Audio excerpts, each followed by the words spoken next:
हमारे कपड़े मेले हो गए तो दूसरे दिन हम पहनते क्या हो, क्या करते, फेंक देते। वो तो इसलिए परमेश्वर को याचना करता है कि हे परमेश्वर तू हृदय को साफ कर, तू मुझे साफ कर, मेरे अधर्मों से तू क्या कर, मुझे छुड़ा दे। प्रार्थना में ये जो सेकेंड स्टेप है ये सबसे मेन बात है, और ये सेकेंड स्टेप से ही हम देखते हैं कि परमेश्वर और मनुष्य का मिलाप हो सकता है। सेकेंड स्टेप है परमेश्वर क्या करता है, परमेश्वर देखते हैं कि परमेश्वर का वचन यूहन्ना 3:16 में लिखा हुआ कि मैंने मनुष्य से ऐसा प्रेम किया कि मैंने अपने इकलौता बेटा दे दिया। वो कहता है इसलिए दिया कि किसी का भी नाश न हो। परमेश्वर नहीं चाहता हमारा नाश हो जाए, परमेश्वर नहीं चाहता कि हम नरक में जाए, परमेश्वर नहीं चाहता कि शाप और पाप के बंधन में हम जिंदगी भर पड़े रहे और सब प्रकार की बीमारियां, कुछ दिन अच्छा चलेगा कुछ दिन बुरा चलेगा और सब प्रकार से हमारे ऊपर संकट आ जाए, या सब प्रकार से हम पर संकट में हम लोग क्या हो जाए, खत्म हो जाए। परमेश्वर नहीं चाहता, परमेश्वर चाहता है कि वो हमारा उद्धार करे। और इसलिए ये जो सेकंड स्टेप है ये हमारे जीवन में बहुत इम्पोर्टेंट है। और तीसरा है जब हम पापों से छुटकारा पाते हैं तो परमेश्वर को हम क्या करना चाहिए, धन्यवाद देना। फिलिप्पियों की पत्री 4 अध्याय और 6 वचन, फिलिप्पियों की पत्री 4 अध्याय और 6 वचन, किसी भी बात की चिंता मत करो, परंतु हर एक बात में तुम्हारे निवेदन प्रार्थना विनती के द्वारा धन्यवाद के साथ परमेश्वर के सम्मुख उपस्थित की जाए। तब परमेश्वर की शांति जो सारी समझ से परे है तुम्हारे हृदय तुम्हारे विचारों को मसीह यीशु में सुरक्षित रखे। देखो क्या कहता हूँ, किसी भी बात की, और हम लोग अपनी पूरी चिंताओं में अपना जीवन गुजार देते हैं। हाँ, कभी बीमारी की चिंता, कभी बाल बच्चों की चिंता, कभी घर की चिंता, कभी नौकरी की चिंता, पूरी क्या है जिंदगी भर क्या है, आएगी ना चिंता है। हाँ, चिंता के सिवा कुछ है क्या जिंदगी में?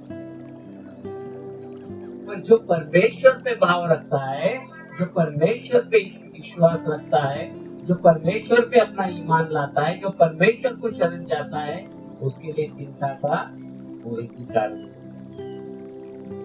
इसीलिए वो यहाँ पर कहता है किसी भी बात की चिंता मत करो, पर हर एक बात में तुम्हारे निवेदन प्रार्थना और विनती, क्या है, प्रार्थना में 3 प्रकार है, क्या है, हम जब प्रार्थना करते हैं तो क्या है, निवेदन है, परमेश्वर को बताओ, अर्ज करो परमेश्वर को, ये क्या बात है, परमेश्वर के पास जाकर क्या करो, विनती करो, याद है परमेश्वर ये बात ऐसी है, मैं क्या करूं, मुझे सिखा।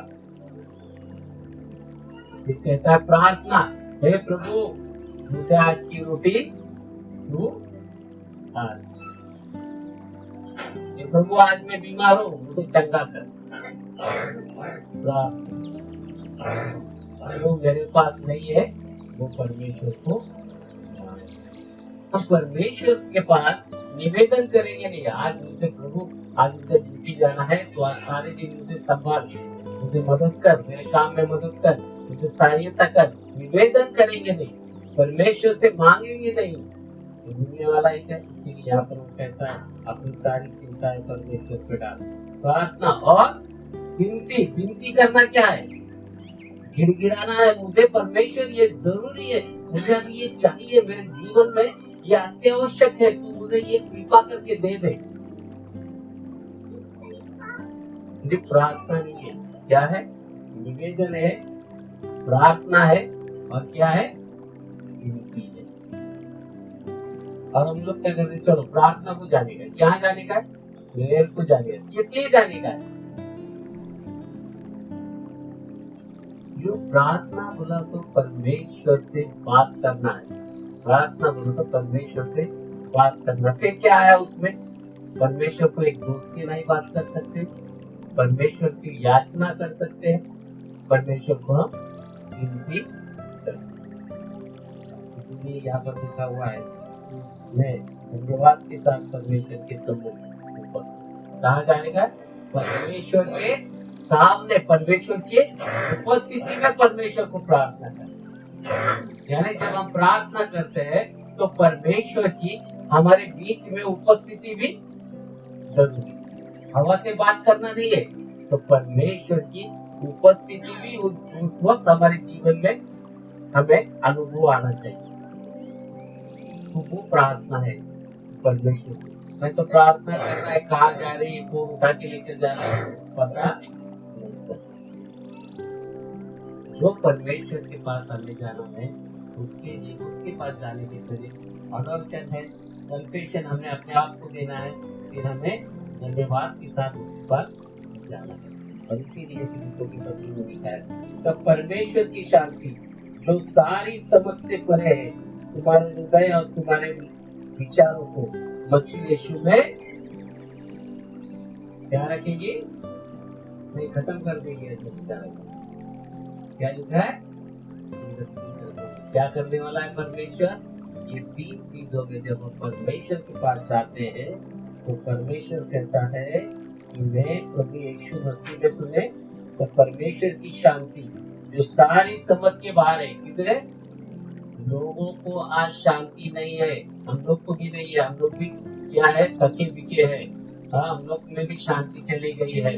और जब हम परमेश्वर के पास जाएंगे, उसका अनुग्रह हम पर होगा, हम प्रार्थना करेंगे, निवेदन करेंगे, विनती करेंगे, तब परमेश्वर की शांति जो मनुष्य के हाथ के बाहर है, मनुष्य की से दूर है, समझ से दूर है, वो शांति वो कहता है कि हमारे हृदय में हमारा परमेश्वर क्या है? शांति दाता है। वो कहता है कि तूफानों में, तकलीफों में मैं तुम्हें क्या करूंगा? मदद करूंगा। जैसे हमने देखा था, मैंने आपको बताया कि मूसा जब मिस्र के फारो की सेना उसके पीछे पड़ी, तो हम लोग देखते हैं कि समुद्र, लाल समुद्र के पास आ गए और समुद्र के यहाँ खड़ा रह गया। अभी लोग चिल्लाने लगे, पीछे फारो की सेना है, आगे समुद्र है, अभी तू क्या हमको डुबा के मारेगा क्या? लोग क्या हो गए? लोग बहुत परेशान हो गए। अब ये फारो की सेना आके हमें खत्म करेगी या तो हमको समुद्र में डूब के मरना पड़ेगा। तब मूसा ने कहा, डरो मत, परमेश्वर का उद्धार का काम दे।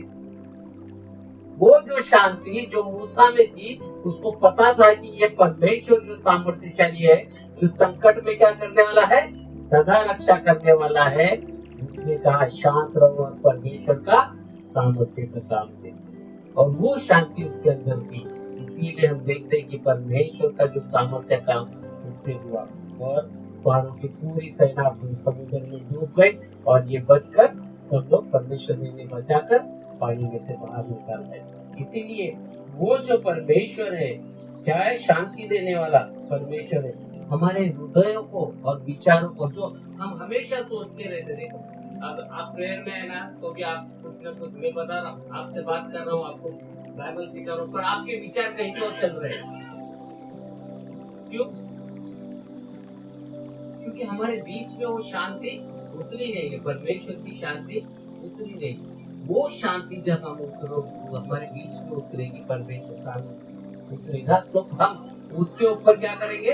कॉन्सेंट्रेट कर सकेंगे, हम उसके ऊपर ध्यान दे सकेंगे। और इसीलिए वो कहता है कि तो हमारे विचार, हमारे हृदय, मन वो क्या करेगा? परमेश्वर अपने हाथ में क्या करेगा? सुरक्षित रखेगा। हमारे विचार, हम आज इधर प्रार्थना में बैठे तो हमारे विचार बाहर नहीं जाएंगे, मेरे घर पे क्या चल रहा है, मेरे बच्चे क्या कर रहे हैं, ये सब ऐसे कहीं जाएंगे, तो हमारे विचार किस पे रहेंगे? परमेश्वर के हाथ में सुरक्षित रहेंगे। इसीलिए ये जो बात है, हमें परमेश्वर के पास प्रार्थना में दिल से, अपने हृदय से, अपने दिल की गहराइयों से परमेश्वर को समर्पित करना चाहिए। और इसीलिए हमें परमेश्वर के पास जाके अपने आप को समर्पित करना चाहिए। चौथा है सप्लिकेशन, यानी समर्पण, याचना, विनती, प्रार्थना। और इसीलिए हम देखते हैं तीमुथियुस की पत्री 4 अध्याय पहला वचन, जब मैं सबसे पहले यह आग्रह करता हूँ कि विनती और प्रार्थना और निवेदन और धन्यवाद सब मनुष्य के लिए क्या है? पहला स्टेप हुआ परमेश्वर को धन्यवाद करके परमेश्वर का अनुग्रह प्राप्त करने के लिए परमेश्वर के पास जाना। दूसरा हुआ खुद को परमेश्वर के सामने प्रकट करना या कन्फेशन करना, खुद को परमेश्वर से के माफी मांगना। तीसरा हुआ धन्यवाद देना परमेश्वर को और परमेश्वर का अनुग्रह प्राप्त करना। और चौथा हुआ है सबके लिए निवेदन और प्रार्थना करना। क्या कहता है ये वचन? अब मैं सबसे पहले यह आग्रह करता हूँ कि विनती और प्रार्थना और निवेदन और धन्यवाद सब मनुष्य के लिए किया जाए। क्या है? किसके लिए? सबके लिए प्रार्थना की जाए, सब मनुष्य के लिए, हर एक व्यक्ति के लिए प्रार्थना की जाए। कौन से स्टेप में है ये? चौथे स्टेप में। किसी एक मनुष्य के लिए है क्या? नहीं। मेरे घर वाले के लिए है क्या प्रार्थना? सिर्फ नहीं। तो हर एक व्यक्ति के लिए हमें प्रार्थना है। हमारे देश के पंत प्रधान हुए, हमारे देश के सिपाही हुए, हमारे आजू बाजू वाले हुए, जहाँ कोई विवाह हो रहा है उनकी भी प्रार्थना, हर एक व्यक्तियों के लिए। यहाँ पर दूसरे वचन में लिखा है राजाओं और सब ऊंचे पद वालों के निमित्त, इसलिए कि हम विश्राम और चैन के साथ सारी भक्ति और गंभीरता से जीवन बिताए। यह हमारा उद्धारक परमेश्वर को अच्छा लगता है और भाता है, जो यह चाहता है कि सब मनुष्य का उद्धार हो और सत्य को भली भांति पहचान। परमेश्वर क्या चाहता है? परमेश्वर चाहता है कि हम सबके लिए प्रार्थना करें और सबको परमेश्वर का प्रकटीकरण हो जाए, सबको परमेश्वर का अनुग्रह प्राप्त हो जाए। इसीलिए वो यहाँ पर कहता है कि सब मनुष्य का उद्धार हो। सिर्फ मेरे फैमिली का हो जाए, मेरे बहन भाई का हो जाए, मेरे बच्चों का उद्धार होगा, ऐसा नहीं। तो मेरे साथ इस दुनिया में जितने लोग हैं सबका क्या हो जाए? ये चौथे स्टेप में हमें प्रार्थना। और इसीलिए प्रियो, अब जब हम ये प्रार्थना में जाने वाले हैं, हम ये जो शाप तोड़ने के प्रार्थना में जाने वाले हैं, तो प्रार्थना किस प्रकार से करना चाहिए? प्रार्थना हमें आत्मा से और सच्चाई से करना चाहिए। और जब तक फिर हम बोलेंगे चलो इधर गड़बड़ किया, दो चार शब्द किया, हमारा उद्धार हो जाएगा, ऐसा नहीं। वो कहता है कि सच्चाई से, आत्मा से, लगन से हम ये प्रार्थना करना चाहिए, तो परमेश्वर हमारी सुनेगा। और जब तक हम लोग ये करेंगे नहीं तो परमेश्वर का अनुग्रह क्या होगा? हम पर उतरेगा नहीं। क्या होता है? फिर तकलीफ आती है, फिर मुसीबतें आती है, फिर किसी को अपने फोन करके बोलना पड़ता है, वो ब्रदर वो सिस्टर मेरी प्रार्थना करो, ऐसा हो गया, मैं इतना बीमार गिर गया हूँ, मैं इतनी तकलीफ में। क्यों? हमें ये सब जो पाप और शाप के जो बंधन है, जो हमारे पूर्वजों से चलते आए, इसे क्या करना है? अपने आप को परमेश्वर के सामने क्या करना है? प्रकट करना है, खोल देना है, खुली किताब की नहीं। परमेश्वर के सामने कोई भी बात छुप नहीं सकती, पर परमेश्वर को सब पता होता है कि हम क्या करते हैं। पर हमको परमेश्वर ये चाहता है कि हम खुद इन चीजों का परमेश्वर के सामने क्या करें? इकरार करें कि हाँ प्रभु, मैंने ये गलती की है। परमेश्वर चाहता है कि हम दिलों से, अपने दिल, आत्मा और शरीर से परमेश्वर की क्या करें? माफी मांगे। हमने गलत किया, मैंने पाप किया, अब से मैं नहीं करूंगा। अपने मुख से क्या करता है? अपने मुख से, अपने शब्दों से, अपने मन से, अपनी पूरे ध्यान से परमेश्वर को क्या करना चाहिए? याचना करना चाहिए। परमेश्वर को तो पता है। परमेश्वर कहता है रोमियो की पत्री 3:23 में, दुनिया में कोई भी क्या है? शुद्ध नहीं है। दुनिया में हर एक व्यक्ति क्या है? पापी है। पढ़ेंगे रोमियो की पत्री है,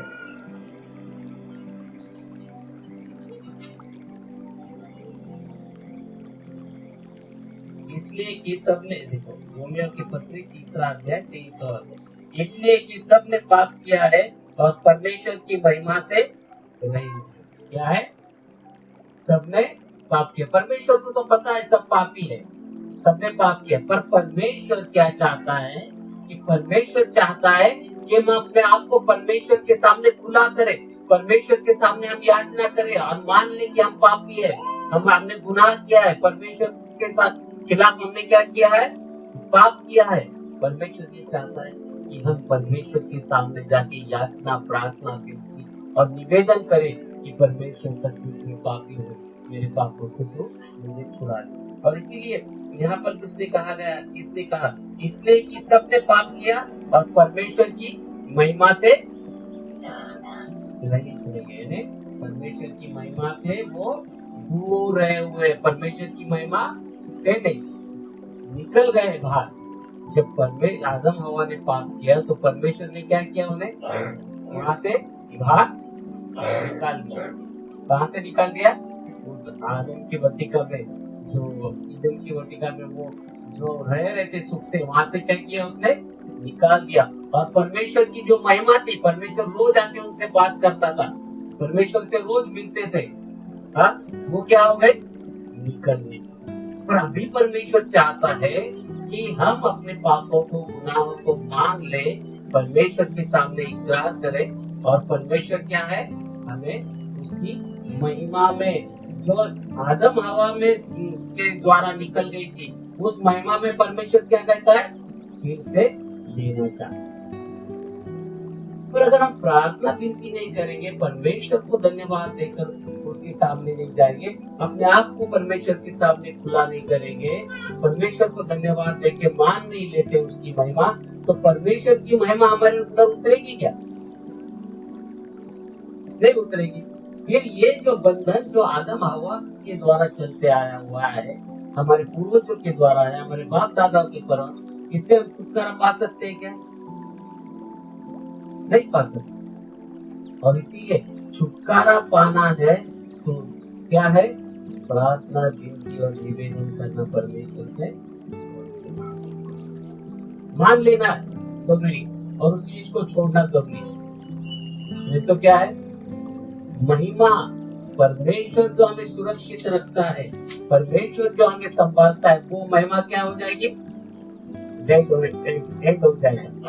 कभी भी कुछ भी हो सकता है जीवन में, कभी भी कुछ भी हो सकता है, घात, आघात, नाश ये हो सकता है, क्योंकि बाइबल कहता है शैतान एक शेर के नहीं क्या है, खड़ा है। पतरस की पत्री में लिखा है वो खड़ा है, वो किसको निगल जाए, किसका नाश करे, इसलिए शैतान क्या है, बाहर खड़ा है, वो चाहता है कि वो हमारा नाश करे। और परमेश्वर ईसा मसीह कहता है मैं आया हूँ और बहुतायत से जीवन देने आया हूँ। क्या कहता है, बहुतायत से जीवन देने आया, मैं अनंत काल का जीवन देने तुम्हें आया हूँ। फिर जीवन लेने के लिए विनती करना है क्या, नाश पाने के लिए। शैतान को बुलाना पड़ता नहीं, शैतान बाहर खड़ा है, वो बाहर खड़ा है, उसको बुलाने की जरूरत है। जब हम लोग बाहर गए तो वो हम पर हमला कर सकता है। परमेश्वर को विनती करना पड़ता है, याचना करना पड़ता है, निवेदन करना पड़ता है, तब जाके परमेश्वर हमको क्या करता है, अपनी महिमा में लेता है। इसीलिए प्रियो, हमें अपने जीवन में महिमा में आना है, उद्धार में आना है, परमेश्वर के सामर्थ्य अनुग्रह में आना है। इसीलिए अगले हफ्ते से हमारा पश्चाताप और शाप तोड़ने का प्रयोग चालू रहेगा। और इसमें जैसा मैंने आज आप लोगों को बताया है, क्या है, इन 4 प्रकार से हमें प्रार्थना करनी है। पर दूसरे प्रकार जो दूसरा मैंने बताया आपको, कन्फेशन करना, ये सबसे जरूरी है। अपने पापों की क्षमा मांगना और हमारे ऊपर आए हुए पूर्वजों के शाप तोड़ना, ये सबसे जरूरी चीज है। और उसके बाद हम लोग तो धन्यवाद करते ही है, परमेश्वर को धन्यवाद देते। जब हमें अपने उद्धार का इस जगह पे अनुभव आएगा तो हम वो चीज, ये 4 बातें हैं। क्या है, पहिली गोष्ट जी आहे धन्यवाद आणि प्रार्थना। दुसरी गोष्ट आहे पाप क्षमा, कन्फेशन करणे, पश्चाताप करून स्वतःला देवाच्या समोर प्रकट करणे. आपण जसे आहोत, पण आपण जसे आहोत हे आपल्याला माहिती आहे. आपण चांगले आहोत किंवा वाईट आहोत. आपल्यापेक्षा कोण आपल्याला ओळखू शकतं काय जास्ती? हमसे ज्यादा कोई हमें पहचान सकता है क्या? हाँ? आजू बाजू वाले तो हम लोग को अच्छा बुरा दोनों कहते हैं, बराबर है ना? कोई अच्छा कहता है, कोई बुरा कहता है। पर हम लोग क्या करते हैं? हमारे दिल को सबसे अच्छी बात मालूम है कि हम लोग कैसे हैं।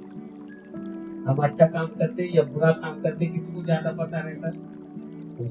बराबर। अभी हमारी कंपनी में एक उदाहरण देता हूँ, एक उदाहरण देता हूँ तुम्हाला। आमच्या कंपनीत तंबाखू वगैरे खाणं काय आहे? बंदी. तंबाखू आत घेऊन जायची नाही. पण 90% लोक तंबाखू घेऊन येतात. गेटवर चेकिंग होती बरं का? गेटवर चेकिंग होती आणि 90% लोक तंबाखू घेऊन येतात आणि तंबाखू खातात. बरोबर. आणि आमचा एचआर जो आहे तो आहे ना, तो चक्रा मारतो. कधी कुणाचे नॉकर उघडून बघतो, कधी कुणाचे खिशात बघतो. मग जे तंबाखू खाताना वेळ सापडली त्यांना काय करतात? मेमो देतात, वॉर्निंग देतात आणि परत 3दा सापडले तर त्यांना दंड करतात, नाही तर मग चौकीला थांबवून काढतात. मग ते 90% लोकांना माहिती आहे कंपनीला तंबाखू खाणं चालत अलाउड नाही. पण 90% काय करतात? खातात. मग ते कंपनीच्या नियमाविरुद्ध असतो. त्यांना माहित आहे ही काय चूक आहे, पण ते काय करतात ते लोक? चूक असंच. म्हणजे आपण स्वतःला काय आहे, स्वतःला आपण जास्ती ओळखतो. आपल्याला माहिती आहे ना आपल्यामध्ये व्यसन आहे, आपल्यामध्ये ही वाईट गोष्टी आहे. खोटं बोलायची सवय आहे, वाईट बघायची सवय आहे, दोष देण्याची सवय आहे, कुणाला शिवीगाळ करण्याची सवय आहे. कुणाला माहिती आहे? आपण जरी आता एकमेकांना माहिती आहे, पण कुणाला माहिती आहे? आपण स्वतःला माहिती. म्हणून हे जे आहे ना, देवाकडे जाणाऱ्या माणसांनी स्वतःला काय करायचं आहे? देवासमोर मोकळं करायचं आहे. देवासमोरच आपण सगळे काय आहे? उघडे वागडे आहे. देवाला सगळं माहिती आहे. पण देवाची इच्छा काय? देवाची इच्छा ही आहे की आपण स्वतः या गोष्टीची काय करावी? कबूल केली. म्हणजे तंबाखू खाणारा माणूस त्यांनी काय करावं? तंबाखू खाणार कपडे घालू नये. त्यांनी जे काय करायचे ते गेटच्या बाहेर, म्हणजे त्यांनी ते व्यसन करायचं नाही असं कंपनीत. मग आपल्याला काय करायचं? देवाला तर आपल्याला सगळं माहिती आहे. देवाला सगळं प्रकट आहे. आपण कसे आहोत, चांगले आहोत की वाईट आहे माहिती आहे. पण देवाला असं वाटतं की हे माझं लेकरू आहे, यांनी माझ्याकडे यावं आणि आपल्या पापाची क्षमा मागत. तू जसा आहे, देव काय म्हणतो? तू क्षमा मागितलं मी तुला दंड करणार, मी तुला शिक्षा देणार नाही, मी तुला मेमो देणार नाही. तू तंबाखूची पुडी बाहेर फेकली ना गेटच्या बाहेर, मी तुला मेमो देणार. तू काय केलं? तू व्यसन सोडलं, मी तुला सांगतो. ही जी दुसरी पायरी आहे ना, सगळ्यात महत्वाची पायरी. तिसरी आहे धन्यवाद द्यायचं. हा चौथी पण आहे सगळ्यांसाठी प्रार्थना. या 4 पायऱ्या प्रार्थनेच्या जीवनामध्ये खूप महत्वाच्या आहेत. आणि जोपर्यंत आम्ही दुसरी पायरी करत नाही तर पहिल्याला काय अर्थ नाही, तिसऱ्या चौथ्याला काय अर्थ. परमेश्वर कडे जाणाऱ्यांनी असा विश्वास धरला पाहिजे की तो आहे आणि तो आम्हाला काय करणार आहे? त्याचं फळ देणार. उसकी महिमा में हमको वो ले जाएगा. परमेश्वर के पास जाने वाले ने ऐसा विश्वास रखना चाहिए कि परमेश्वर है और वो हमें क्या करने वाला है? उसकी महिमा में देगा. आणि या गोष्टी नुसत्या ये जो बातें ये सिर्फ बताने की बातें नहीं, तो ये अनुभव की बातें हैं. अनुभव की बातें यानी परमेश्वर हमारे बीच में, जब हम अपने आप को परमेश्वर के हाथ में दे देते हैं, परमेश्वर के हाथ में देते हैं और कबूल करते हैं. जैसा हमने देखा कि कोई भी इंसान क्या है? शुद्ध, नीतिमान नहीं. हर एक व्यक्ति पापी है. पर जब हम परमेश्वर को जाके कहते हैं परमेश्वर मैंने तेरे विरुद्ध और स्वर्ग के विरुद्ध गुनाह किया है, तो परमेश्वर को पता है कि हम पापी है, पर हम पापों की क्या करते?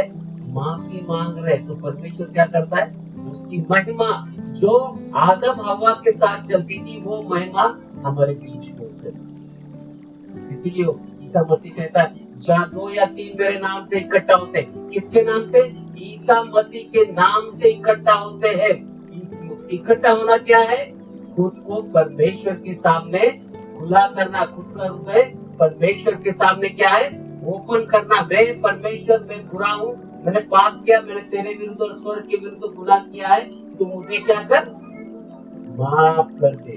और जब हम अपने मुंह से कबूल करते हैं तो परमेश्वर की क्या है, वो जैसा कहता है जहाँ 2 या 3 मेरे नाम से इकट्ठा होते मेरी उपस्थिति उसके बीच। वो आदम हवा के साथ की जो महिमा है वो हमारे साथ में उतर आती है। ठीक है, आज हम यही रुकेंगे और अगले 2-3 हफ्ते हमारा क्या चलेगा, कन्फेशन चलेगा और शाप टूटेगा। उसमें क्या है, उसमें हम पढ़ने वाले कुछ नहीं है, पढ़ने पढ़ने वाले कुछ नहीं है। हम प्रार्थना, हमारे साथ ज्यादा से ज्यादा प्रार्थना होगी, शाप तोड़ने की होगी, पश्चाताप की प्रार्थना होगी और शाप टूटने का प्रार्थना हो जाएगा, प्राण बंधन टूटने की प्रार्थना हो जाएगी। हमें ये आने वाले दिनों में, ये 15 दिनों में रुकावटें, मैं अभी फिर से कहता हूँ, आपको ऐसा होगा कि ये 2-3 हफ्ते प्रार्थना में आने नहीं मिलेगा, कुछ भी हो सकता है। मैंने कहा वो बाहर खड़ा है तो किसको निकलने के लिए, कुछ भी हो सकता है, पर आपकी इच्छा शक्ति होनी चाहिए, कि आपका विल पावर होना चाहिए कि मुझे किस तरह समर्पण करना है, मुझे छुटकारा चाहिए, पाप से, शाप से और प्राण बंधन से मुझे क्या चाहिए, छुटकारा चाहिए। अगले 2 हफ्ते आपके लिए बहुत कठिन समय है, सबके लिए प्रार्थना विनती करते रहिए, जैसा आज मैंने आपको प्रार्थना के बारे में विनती करते रहिए। क्यों, शैतान सब कुछ करने देता है, आपको प्रार्थना करने देगा, परमेश्वर का धन्यवाद करने देगा, हाँ, आपको लोगों के लिए प्रार्थना करने देगा, चंगाई के लिए प्रार्थना करने देगा, पर शैतान आप ये नहीं चाहता कि आप पश्चाताप करें, आपके शाप टूट जाए, आपके प्राण बंधन टूट जाए, ये शैतान नहीं चाहता है।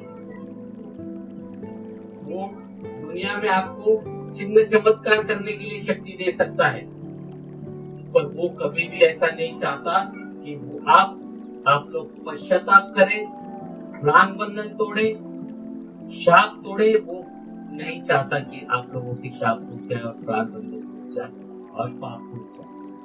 तो इसीलिए आने वाले 2 हफ्ते हमारे लिए बहुत जरूरी।